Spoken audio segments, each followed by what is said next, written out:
오늘은 교회 생활에 관한 세 번째 시간으로 우리를 향한 하나님의 뜻이 무엇인지, 그리고 중요한 일을 앞두고 어떻게 하나님의 뜻을 결정하는 것이 하나님께서 기뻐하시는 바인지 이에 대하여 살펴보려고 합니다. 오늘 본문을 보면은 아브라함이 자신이 가장 신뢰하는 늙은 종을 자신의 고향 땅으로 보내 아들 이삭의 아내를 구하여 오게 합니다.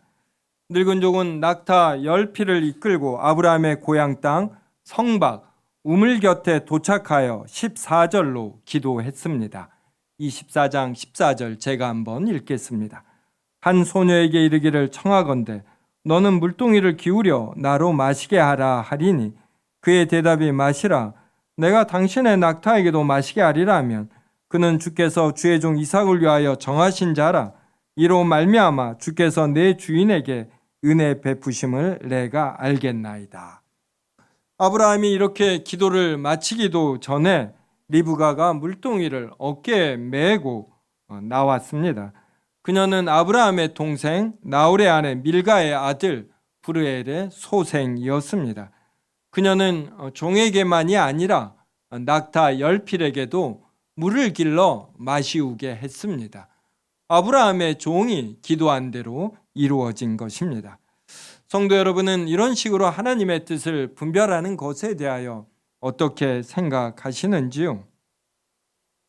이러한 방법이 성경에 나와 있기 때문에 또 이러한 상황이 되면 이런저런 거 고려하지 않고 하나님의 뜻인 줄 알고 따르는 이러한 단순한 굳은 마음 때문에 이러한 것이 매우 좋아 보이고 매우 성경적으로 보이기도 합니다. 그래서 우리도 예를 들면 내가 대학원에 진학할 것인가 아니면 직장 생활할 것인가 이렇게 고민이 들 때 두 곳에 전부 다 지원을 하고 합격한 것, 이것을 하나님의 뜻으로 삼는 것입니다. 또 내가 어떠한 사람과 교제하고 싶은데 이것이 하나님의 뜻인지를 결정할 때 그 사람에게 데이트를 정해서 응하면 하나님의 뜻으로 알고 거절하면 하나님의 뜻이 아닌 것으로 아는 것입니다. 근데 참 위험하죠, 여러분. 네. 마음에 들어서 연애를 했는데 그래서 결혼을 했는데 종종 그때 하나님이 말리셨어야 한다고 이러한 후회들 하지 않습니까? 네. 성경에는 이런 식으로 하나님의 뜻을 정한 경우가 또 나옵니다. 바로 기드온이죠. 그래서 사사기 6장 36절과 37절 저와 한 절씩 읽겠습니다. 기드온이 하나님께 여쭈되 주께서 이미 말씀하신 같이 내 손으로 이스라엘을 구원하시려거든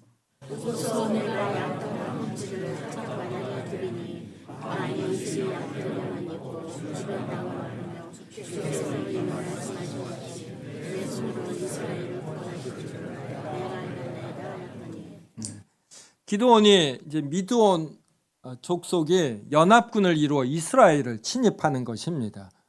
그래서 이 전쟁에 나가 승리할 수 있는지 이 여부를 하나님께 알려달라는 것이에요. 그래서 양털 뭉치에만 이슬이 내리고 다른 곳에는 내리지 않게 해달라.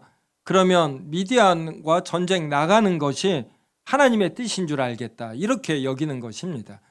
그래서 어떠한 상황이 되면 이 상황으로 하나님의 뜻인 줄 알겠다라는 의사결정 방법을 양털 뭉치 방법 이렇게 표현을 합니다. 우리는 이렇게 아브라함의 늙은 종 그리고 기드온이 하나님의 뜻을 구하는 방법을 지금 이 시대에도 적용해도 될까요?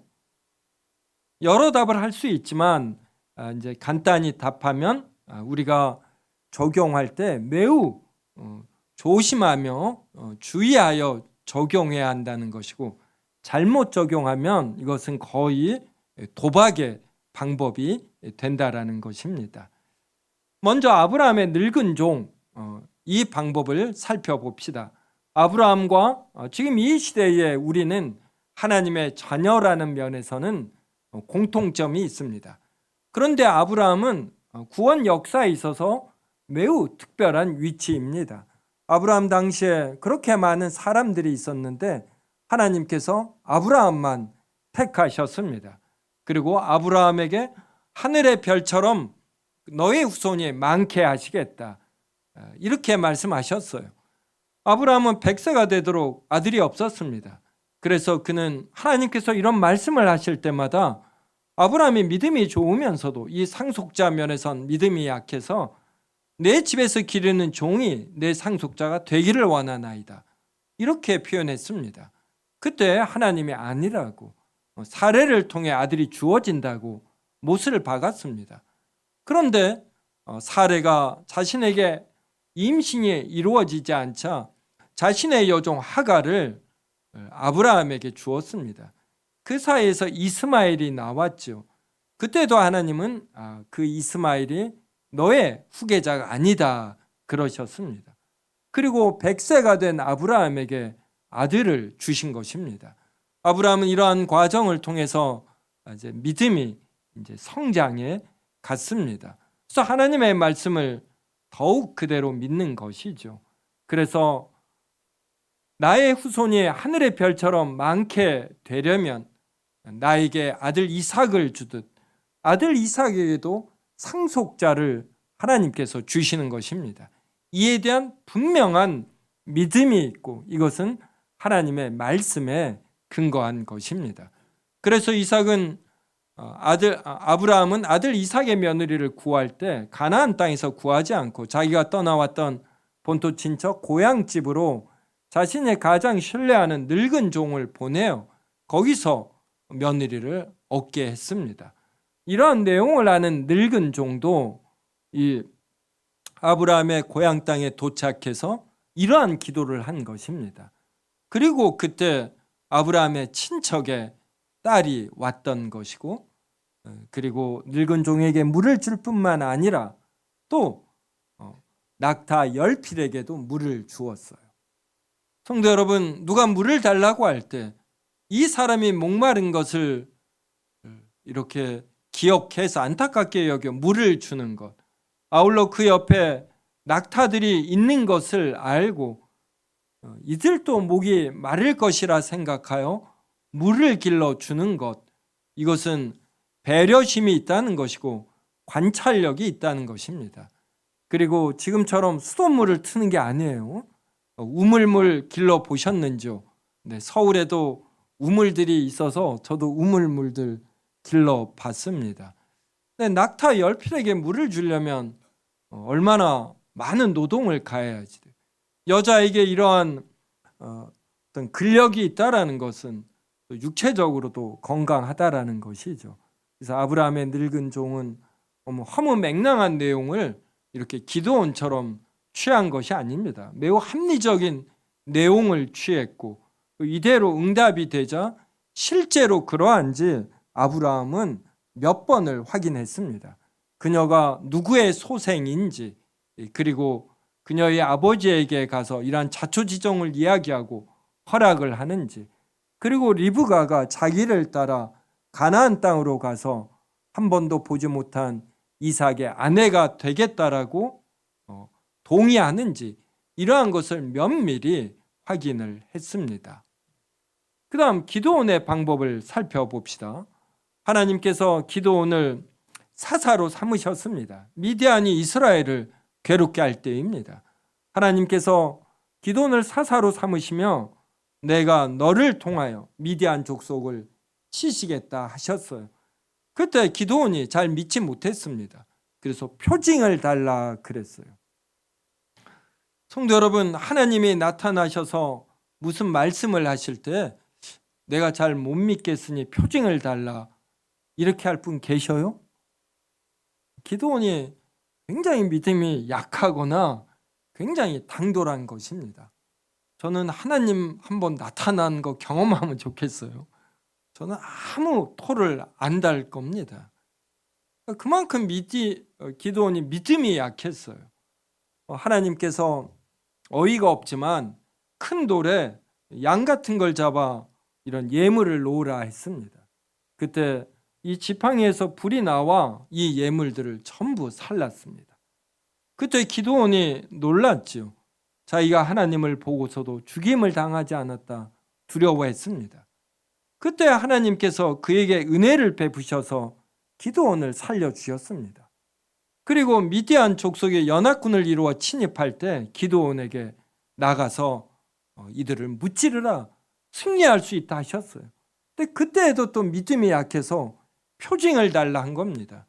그게 양털 뭉치에만 이슬이 내리고 다른 주변은 내리지 않는 것입니다. 그래서 그대로 됐어요. 그러면 받아들여야 되죠. 그런데 기도는 믿음이 약해서 하나님께 용서를 구하며 자기가 한 번 더 표징을 구하겠다. 그러면 이번에는 양털 뭉치에만 이슬이 내리지 않고 다른 지역은 이슬이 내리게 해달라 그랬습니다. 제가 하나님이라면 기도원 몇 대 때립니다. 근데 하나님 이걸 전부 다 참으셔요. 근데 이것을 창세기에서 아브라함의 삶을 보잖아요. 하나님께서 몇 번이나 후계자를 주겠다고 그래요. 너를 통해서. 근데 아브라함이 이것을 잘 믿지 못합니다. 그때도 하나님은 아브라함을 꾸짖지 아니하시고 치시지 아니하시고 이걸 전부 다 수용하시며 그의 믿음을 성장시키십니다. 그래서 창세기는 이렇게 아브라함을 택하셔서 믿음의 조상이 되도록 그의 신앙을 성장시키고 그에게 상속자를 주시는 하나님에 관한 내용이지 절대로 아브라함과 이삭과 야곱과 요셉의 어떤 이 땅에서 자신의 존재감을 높이는 측면에서의 비전에 관한 이야기가 절대로 아닙니다. 기도원의 양털 뭉치 방법은 우리가 취할 방법이 아니에요. 아주 특별한 순간에 기도원처럼 어떤 이스라엘의 사사가 되었을 때 그를 통하여 큰 일을 하시기로 결정하신 하나님의 계획이 있을 때 그때는 이와 같은 표징을 하나님이 주실 수 있겠죠. 그런데 우리는 신약 시대의 일반 성도입니다. 기도원이나 우리나 똑같은 하나님의 사랑을 받지만 하나님의 구원 역사에 있어서는 기도원과 우리가 다른 것이에요. 그래서 우리가 누구와 결혼을 하고 내가 어느 대학에 가고 어느 곳에 취직을 하고 어느 곳으로 이사 가며 어떤 집을 사고 어떤 차를 살 것인가와 같은 개인적인 사항에 대해서 하나님께서 어떤 표징을 통해 알려주신다. 이러한 경우가 매우 드물다라는 거 이거 아시기 바랍니다. 쉽게 자신이 표징을 나름 기도원처럼 삼고서 이걸 하나님의 뜻으로 알았다가 후회하는 분들을 제가 정말 많이 봤습니다. 그래서 이삭의 결혼은 그냥 우리 일반 신자 한 명의 결혼과 다른 경우임을 이렇게 알고서 함부로 이러한 방법을 적용하면 안 됩니다. 그렇다면 우리는 어떻게 하나님의 뜻을 분별하는가? 이것이 빌립보서 2장 5절부터 8절에 잘 나옵니다. 저와 빌립보서 2장 5절에서 8절 한 절씩 읽겠습니다. 너희 안에 이 마음을 품으라. 곧 그리스도 예수의 마음이니 근본 하나님의 고치시나 하나님과 녹음을 되지 않으시고 오히려 자기를 비워 종의 형체를 가지사 사람들과 같이 되셨고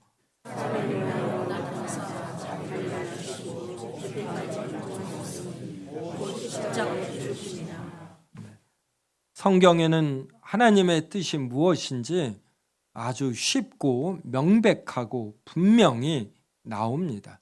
그런데 실천하기는 힘든 것이에요. 하나님께서 우리에게 원하시는 하나님의 뜻은 그리스도 예수의 마음을 품는 것입니다. 그리스도 예수는 본질에 있어서 하나님이십니다. 그런데 사람을 인성을 취하신 것이에요. 이것을 종의 형체를 가지사 이렇게 7절이 표현합니다. 그래서 예수 그리스도는 자기를 낮추시고 죽기까지 복종하셨습니다. 이러한 마음을 우리가 품으면 어떤 일을 결정할 때 이러한 마음으로 이 두 가지 사항을 바라보는 것입니다. 그래서 자신을 드높이려는 목적이 아니라 자기를 낮추려는, 그래서 하나님께서 기뻐하시는 바를 실천하시려는 이러한 쪽으로 생각하고 분별하게 됩니다. 그래서 자신에게 중대사한 일이 있을 때 어떻게 결정해야 하나님께서 기뻐하시는가, 이것을 자연스럽게 알게 되는 것이에요. 그래서 우리가 하나님의 뜻을 알려면 평상시에 이렇게 그리스도 예수의 마음을 품는 것입니다. 빌립보서 2장 3절과 4절 저랑 한 절씩 읽겠습니다. 아무 일에든지 다툼이나 허용을 하지 말고 오직 겸손한 마음으로 각각 자기보다 남을 낮게 여기고 각각 자기를 돌볼 뿐더러 또한 각각 다른 사람들의 일을 돌보아 나의 기쁨을 충만하게 하라. 어떤 일을 하든지 다툼이나 허용으로 하지 않는 것입니다. 근데 허용으로 하는 사람은 어떤 차를 살까 할 때 자신의 경제적 규모를 넘어서는 차를 삽니다. 실속보다는 이러한 외모에 더 치중하는 것이죠. 그러면서 자연히 시간과 자신의 관심, 정열, 이것을 허용적으로 이렇게 사용하게 되는 것이에요. 그래서 평상시에 우리를 향한 하나님의 뜻이 성경에 이렇게 명백히 나와 있으므로 이러한 것들을 우리가 존중하고 행하려고 하면 나의 개인의 중대사한 일이 있을 때 그때 쉽게 의사결정하게 됩니다. 겸손한 마음으로 각각 자기보다 남을 낮게 여기는 것. 우리는 남들보다 자기를 낮게 여기죠. 더 높아져야 합니다. 자신이 높아지지 않으면 마음이 불편한 것이고, 이것이 어떤 일을 토론할 때나 무엇할 때 사소한 일을 시비 거는 형태로 드러나게 되는 것이죠. 그래서 우리가 다툼이나 허용을 하지 않으려면, 그러면 여러 일들에서 내가 어떻게 행동하는 것이 하나님의 뜻인가, 이걸 자연히 알게 됩니다. 또한 자기 일을 돌볼 뿐더러 각각 다른 사람들의 일을 돌보는 것, 이게 하나님의 기쁨을 충만하게 하는 것이에요. 하나님과 그 하나님 안에 있는 모든 사람의 기쁨을 충만하게 하는 것, 이게 다른 사람들의 일을 돌보는 것이에요. 성도 여러분, 오늘 예배가 끝나고 이제 점심 먹겠죠. 그때부터 내가 막 하고 싶은 이야기, 그리고 무언가 나의 존재감을 높이고 싶은 어떤 행위, 이거 말고 다른 사람을 내가 돌봐야 되겠다, 이 생각 가져보십시오. 그러면 식사할 때 벌써 대화가 틀려져. 자신이 말을 많이 하기보다 누구로 하여금 말을 하게 만드는 것이에요. 지금 말을 하지 않는 사람이 누구인가? 누가 약간 울적해 보이면 그가 좋아하는 이런 주제 토픽으로 대화를 이끌어 가는 것이죠. 이게 하나님의 뜻입니다. 데살로니가전서 5장 15절부터 18절도 한 절씩 읽겠습니다. 삼가 누가 누구에게든지 악으로 악을 갚지 말게 하고 서로 대하든지 모든 사람을 대하든지 항상 선을 따르라. 항상 기뻐하라. 쉬지 말고 기도하라. 범사에 감사하라. 이것이 그리스도 예수 안에서 너희를 향하신 하나님의 뜻이니라. 데살로니가전서 5장 18절엔 아예 너희를 향하신 하나님의 뜻, 이게 나와요. 무엇이 우리를 향한 하나님의 뜻인가? 15절에서 누구에게든지 악으로 악을 갚지 않는 것, 모든 사람을 대하여 항상 선을 따르는 것, 이게 하나님의 뜻입니다. 성도 여러분, 누가 여러분에게 악을 행하였습니다. 그때 악으로 악을 갚지 않고 선을 따르는 거, 이거 해보셨어요? 이거 너무 쉽게 말하지 마십시오. 자신이 악을 크게 경험하고 악을 행한 자를 용서해 보지 않고서 쉽게 관전평하면 안 돼요. 때리는 시어머니보다 말리는 시누이가 밉다고 옆에서 관전평하면은 참 얄밉습니다. 우리도 알아요. 나를 힘들게 한 사람을 용서하는 거 알지만 이게 잘 되지 않거든요. 이걸 깊이 생각하면서 관전평을 해야지 되죠. 양비련처럼 얄미운 사람이 또 어디에 있습니까? 그래서 자신이 이러한 일의 어려움을 알고 자신이 정말 이러한 사람이 되기 위하여 노력하며 이러한 일로 힘들어하는 사람을 진정으로 격려하고 위로하는 것, 이게 하나님의 뜻인 것입니다. 항상 기뻐하고 범사에 감사하려면 어떠해야 됩니까? 나의 상황에 상관없이 먹을 것과 입을 것이 있으면 만족히 여기고 기뻐하는 것입니다. 나에게 안 좋은 일이 있어도 기뻐하는 것이에요. 성도 여러분, 이렇게 하실 수 있어요? 그러려면 하나님께서 나의 창조자이시고 섭리자이심에 대한 분명한 확신, 분별, 이것이 있어야지 됩니다. 나에게 가장 필요한 바를 공급하실 것이라는 확신이 있어야지 돼요. 지금 당장은 힘들어도 때가 되면 하나님께서 나의 오름을 드러내실 것이고 나에게 필요한 바를 주실 것이라는 이러한 강한 믿음이 있을 때 지금 내가 웃을 상황이 아니어도 기뻐할 수 있고 감사할 수 있는 것입니다. 이게 하나님의 뜻이에요. 쉬지 않고 기도하는 것입니다. 낭망하지 않는 것이죠. 그래서 나의 가정, 그리고 나의 교회, 그리고 나의 나라가 어떻게 되기를 소망하는 것이에요.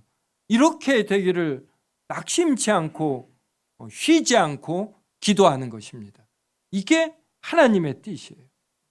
그래서 신자는 자신에게 중요한 일이 닥칠 때만 하나님의 뜻을 구하면 안 됩니다.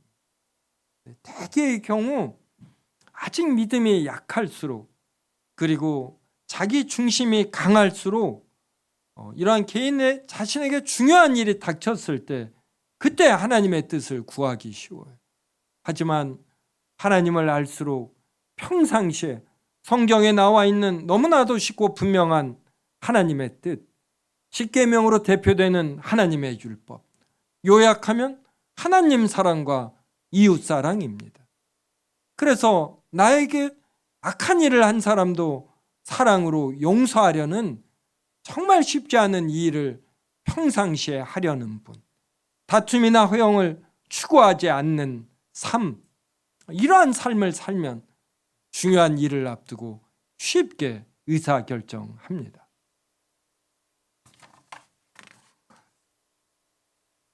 마지막으로 로마서 12장 1절과 2절 저와 한 절씩 읽겠습니다. 그러므로 형제들아, 내가 하나님의 모든 자비하심으로 너희를 권하노니 너희 몸을 하나님이 기뻐하시는 거룩한 산 제물로 드리라. 이는 너희가 드릴 영적 예배니라. 너희 시대를 본받지 말고 오직만 새롭게 함으로 변화를 받아 하나님의 선하시고 기뻐하시고 온전한 뜻이 로마서 12장 2절 후반절에 하나님의 선하시고 기뻐하시고 온전하신 뜻이 무엇인지 분별하라, 이렇게 되어 있습니다. 성도 여러분, 하나님의 뜻을 분별할 때 기도 많이 하는 거, 이거 위험할 수 있는 거 아시죠? 저는 기도 너무 많이 하는 분들이 종종 의사결정할 때 본인도 모르는 가운데 자신의 원하는 바, 자신의 어떠한 욕심, 이러한 것이 은연중에 반영이 되어서 엉뚱한 내용을 하나님의 뜻이라고 말하며 이렇게 결정하는 것을 종종 보게 됩니다. 우리는 기도를 많이 할 때 그 기도하는 열심이나 시간, 이것으로 기도의 정당성을 삼으면 절대로 안 됩니다. 하나님께서 기뻐하시는가? 하나님의 온전하심에 맞는 내용인가?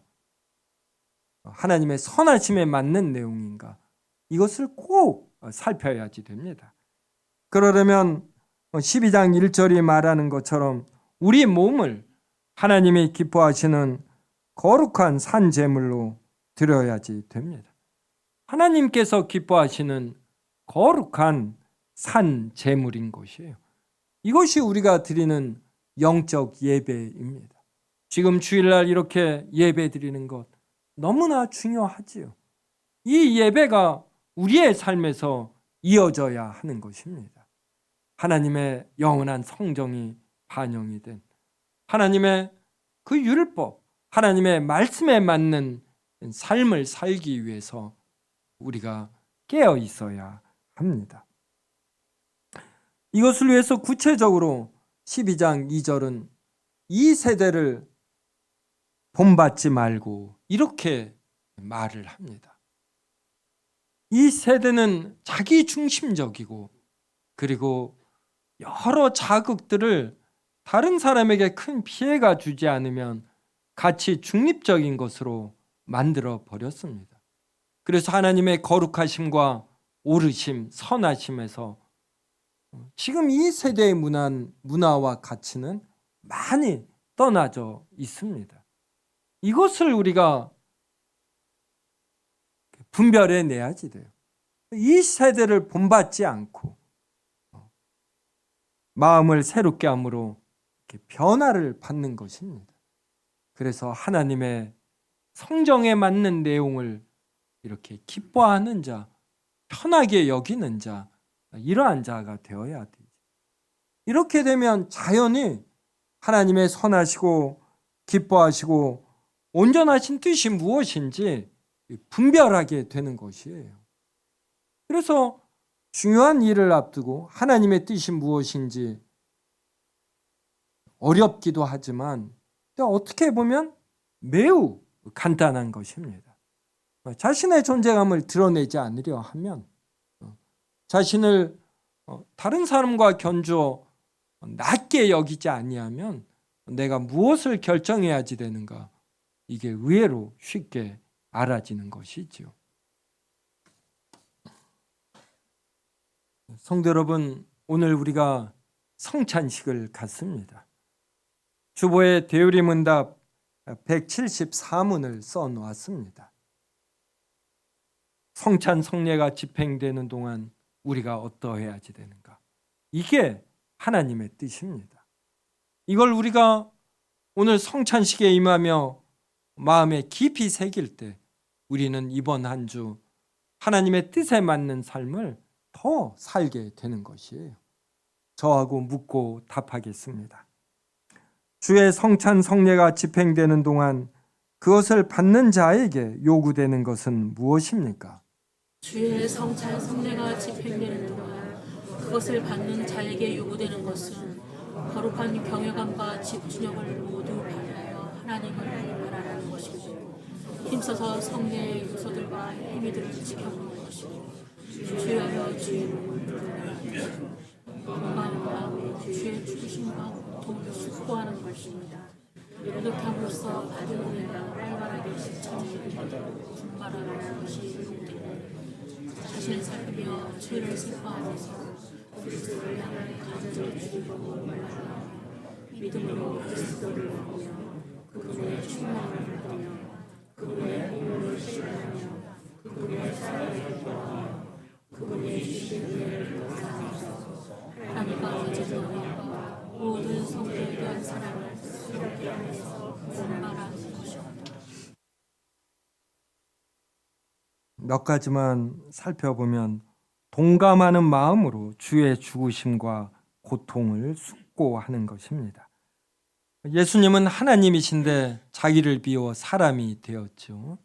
그리고 죽으심을 당했고 고통을 당했습니다. 이걸 우리가 숙고하는 것입니다. 이러한 숙고가 일상의 삶에서도 이루어지면 우리는 다른 사람들을 좀 더 다르게 대하게 됩니다. 그 다음에 이제 이렇게 받은 은혜가 실천에 이르도록 분발해야지 됩니다. 그때 자신을 살피며 죄를 슬퍼하면서, 자신을 살피며 죄를 슬퍼함으로 우리가 실천해야지 되는 것이에요. 또 성도 여러분, 성찬 받을 때 내가 잘 헤어나오지 못하는 죄들이 무엇인가, 내가 벗어나고 싶은 죄들이 무엇인가, 내가 좀 쉽게 짓는 죄들이 무엇인가, 이 생각해 보셔요.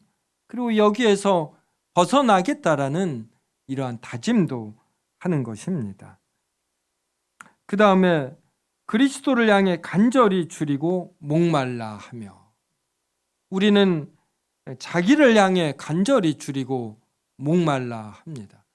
어떤 큰 일이 있어도 자신의 존재감이 높아진다면 국가 전체적으로는 손해가 되는 이러한 결정을 기뻐하는 게 사람의 이기성입니다.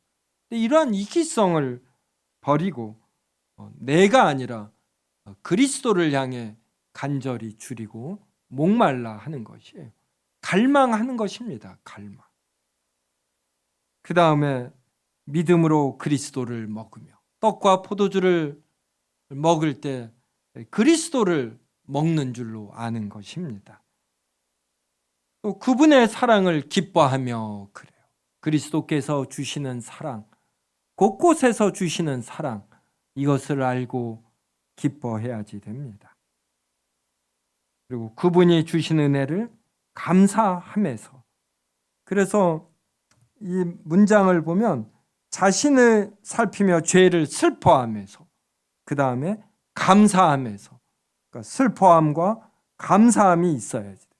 그 다음에 이어지는 문장이 하나님과 맺은 언약과 모든 성도에 대한 사랑을 새롭게 하면서, 그래서 모든 성도에 대한 사랑, 하나님에 대한 사랑, 이걸 새롭게 해야지.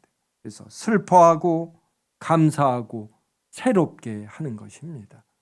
이것을 떡과 포도주를 받으며 이렇게 진지하게 이 마음으로 이것을 깊이 새길 때 이게 하나님의 뜻을 아는 것이고, 성찬 성례 이후에 앞으로 일주일의 삶에서 하나님의 뜻을 실천하는 것이 되는 것입니다.